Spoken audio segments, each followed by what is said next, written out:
Do you really know what the Ten Commandments are? Or could it be that everything you've always heard about them is just a big lie? Believe it or not, what you've been told your whole life about these biblical laws might be distorted. Have you ever considered that the version you know may not be the most faithful to what was originally written in the Bible? What if I told you that the Ten Commandments, as we know them, may have been modified throughout history to serve the interests of those in power? Today, we're going to uncover the secrets behind these commandments and, who knows, help you see the truth that's been hidden from you for so long. Welcome to the paradox of the Bible. Get ready to question everything you thought you knew. To understand the truth behind the Ten Commandments, we need to go back in time. The Bible tells us that the commandments were given by God to Moses on Mount Sinai, a moment that has been marked in history. But is that really the case? Let's take a closer look at what is written in the Old Testament.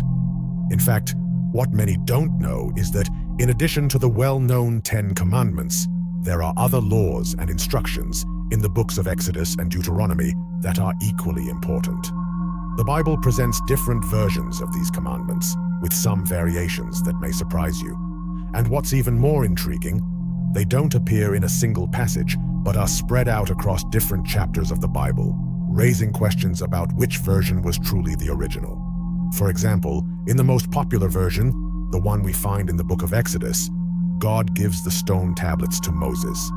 However, in the book of Deuteronomy, we have a slightly different version, with some words and instructions being altered or even missing. What does this mean? At first, we might think these are just differences in translation. But could these changes over the centuries have been made intentionally to shape a more convenient narrative for the time? And more, why did the church, throughout history, prefer to promote a version of the Ten Commandments that aligns perfectly with the interests of power and social control? Did religious leaders hide part of the truth about the true content of these divine laws? These are just a few of the questions that arise when we take a closer look at the details of the origin of the commandments. In the next chapter, we will analyze how these changes and omissions have influenced the way we understand and follow the Ten Commandments today. Now that we've begun to see that the Ten Commandments may not be exactly what we imagined, it's time to look at a crucial aspect: historical changes. The Bible, as we know it today, has gone through centuries of translations, edits, and interpretations.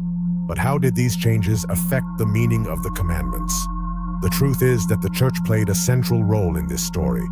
From the early councils, like the Council of Nicaea in the 4th century, to the Reform movements in the 16th century, the interpretation and presentation of biblical texts were adjusted to meet the needs of the church and the state. What's even more intriguing is that the version of the Ten Commandments that many follow today was directly influenced by these periods of transformation and control. Did you know that in the beginning, the commandments weren't divided exactly as we see today? For some traditions, what we call the first commandment, not having other gods, and the second commandment, not making carved images, are combined into a single commandment, while other numbers are adjusted differently. This varies according to the tradition of each religion and the council responsible for compiling the scriptures. And the most impactful, these changes didn't only happen in the numbering of the commandments. The very interpretation of them was modified, with the church omitting or softening certain aspects that might have been more difficult to defend or that challenged its doctrines. For example, in the medieval context, many passages that could be interpreted as an attack on clerical power or the authority of the church were adapted to reinforce the control and morality imposed by religious leaders. So, we have to ask ourselves, did the church, throughout history, distort the Ten Commandments to maintain its authority? To what extent, in its quest for power and control, could religion have strategically altered the original teachings? Now, let's address something that we've all heard at some point: the popular interpretations of the Ten Commandments. Many of us grow up hearing these rules as absolute truths, without questioning or truly understanding what they are telling us. But did you know that many of these commandments are misinterpreted or even distorted. Let's start with a classic example: the commandment, "Thou shalt not kill." It seems straightforward, right? The issue is that the original word used in Hebrew doesn't have as absolute a meaning as we think. The term ratsash, meaning to kill, actually refers to intentional homicides or murders, not deaths in wars or even legitimate punishments. In other words, the commandment, in its original context, may have been more focused on prohibiting unjust murder rather than an absolute ban on killing in any circumstance.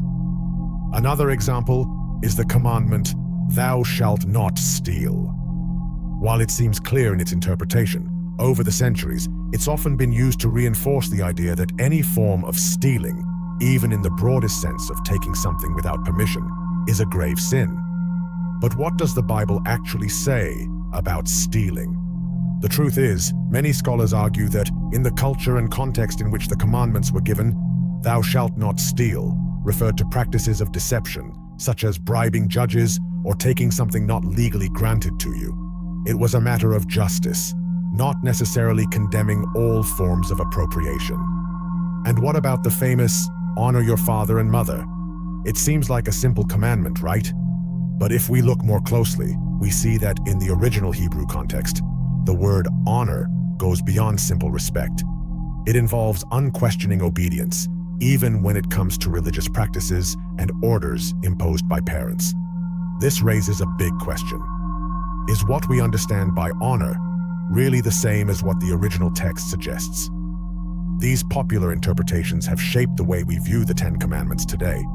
But did the church and doctrines throughout the centuries make us understand something differently from what the original authors intended?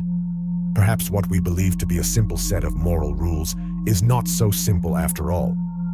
Over the centuries, the commandments have undergone significant changes, both in their interpretation and in their written form. The different translations and versions of the Bible throughout history have reflected various views on how the commandments should be understood and applied. This is because the Bible was translated into hundreds of languages, and in each of these translations, adaptations were made to align with local cultures and contexts. One of the clearest examples of this is the difference between the versions of the Old Testament found in different religious traditions. Jews, Catholics, and Protestants have slight variations in the commandments, such as the order of the commandments and the way they are divided. While Jews follow the version of the Tanakh with a slightly different arrangement, Catholics and Protestants have small variations, especially regarding the "Thou shalt not kill" commandment.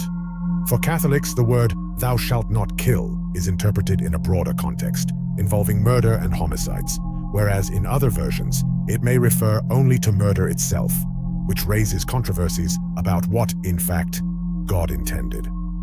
Furthermore, many scholars argue that the use of the term "thou shalt not covet," present in the commandments in various versions, was an adaptation over time. Originally, the Hebrew word used in the biblical texts was tahmod, which has a deeper and broader meaning than covet in our modern sense. Rather than simply desiring something in an envious way, the term connotes desiring intensely, almost obsessively. And what about the commandment about not making images? In many religions, the idea of idols has been strongly debated and reinterpreted. For many, the word image in the original context did not refer to art or symbolic representations, but something more specific, a warning against idolatry. However, over time, this commandment was used to justify practices against the creation of any kind of religious image. These interpretations, adaptations, and even omissions are part of the history of the commandments. What is even more interesting is that, at many points, these changes seem to align not with divine will, but with the political and religious power of those who controlled the narrative. Now, the question that remains is, what truths about the commandments are still hidden? It is impossible to deny that throughout history, the interpretation and alterations of the commandments have deeply influenced the way societies and religions have shaped themselves. The versions we know today are not just words on a page. They are symbols of authority, control, and in many cases, power. The changes to the commandments often did not stem from a pure search for truth, but from adjustments made to accommodate the interests of religious and political institutions over the centuries. But what about you? What happens when you look at the commandments with this new understanding? Have the power and truth behind these sacred words been manipulated to fit an agenda that was not aligned with the original divine purpose?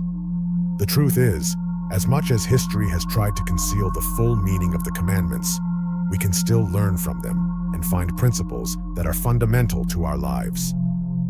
No matter how distorted the interpretations have become over time, the commandments carry essential lessons about morality, respect for others, and our relationship with the divine.